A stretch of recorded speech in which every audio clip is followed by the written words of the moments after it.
சிலை இருக்கிறதா என்று எங்களிடம் கேட்டார். உடனே சொன்னார் மாரியப்பன் ஐயா இருக்குதுங்க ஐயா. எங்க இருக்குதுன்னு கேட்டார். அதுக்கப்புறம் அந்த சிலையை நிறுவியதே நான் தான் அப்படின்னு அவர் சொன்னார். நாங்க சிரிச்சோம்.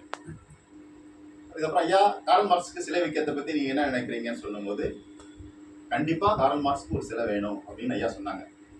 சரிங்க ஐயா, நாங்க ஒரு கடிதம் ஒண்ணு மார்க்ஸ் தலைமையில ஒரு கடிதம் ஒன்று எழுதியிருக்கோம். அந்த கடிதத்தை கொண்டு போய் நம்ம அரசிடம் கொடுத்தா உடனே சிலை வரும்னு நாங்க கருதுறோம். நீங்க என்னங்க ஐயா சொல்றீங்கன்னு நாங்க கேட்டோம். ஐயா அதுக்கு என்ன சொன்னாருன்னா, திடீர்னு போய் நம்ம ஒரு கோரிக்கைன்னு கேட்டா என்ன நினைப்பாங்க அப்படின்ற மாதிரி ஒரு கேள்வி எழுப்பிட்டார். சரிங்க ஐயா, உங்களுடைய கருத்தை சொல்லுங்க. உண்மையிலேயே கார்ல் மார்க்ஸுக்கு சிலை அமைஞ்சா நல்லதா நல்லது இல்லையான்னு கேட்கும் போது, கண்டிப்பா அப்படி அரசு சிலை வச்சா நல்லதான்னு கேட்டேன். அதுக்கு அரசு வச்சா அரசுக்கு பெருமைன்னு சொன்னார். அந்த நேரத்துல 2-2.5 வருடத்துக்கு முன்னாடி அதை வீடியோ பண்ணோம். அரசு வச்சா அது அரசுக்கு பெருமைன்னு ஐயா சொன்னாங்க. அதற்கான முயற்சியிலும் முழுமையா இறங்கி இந்த சிலை குழுவானது கிட்டத்தட்ட ஒரு 2.5 வருடம் கடுமையா பணி செய்தது.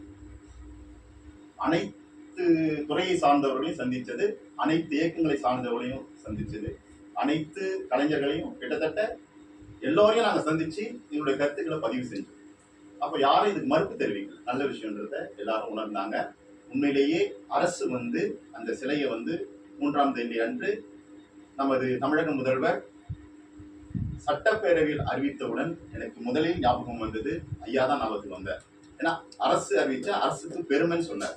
உண்மையிலேயே இந்த திராவிட மாடல் அரசுக்கு மிகப்பெரிய பெருமையை இப்போதைய முதல்வர் சேர்த்துள்ளார் என்று நான் கருதுகிறேன். இந்த சிலையானது நல்ல ஒரு புகழ்மிக்க இடத்தில் எல்லோரோடும் பார்க்கக்கூடிய அருமையான ஒரு இடத்தில் அற்புதமான ஒரு சிலையாக அமைந்தால் மேலும் நாங்கள் மகிழ்ச்சி கொள்வோம்.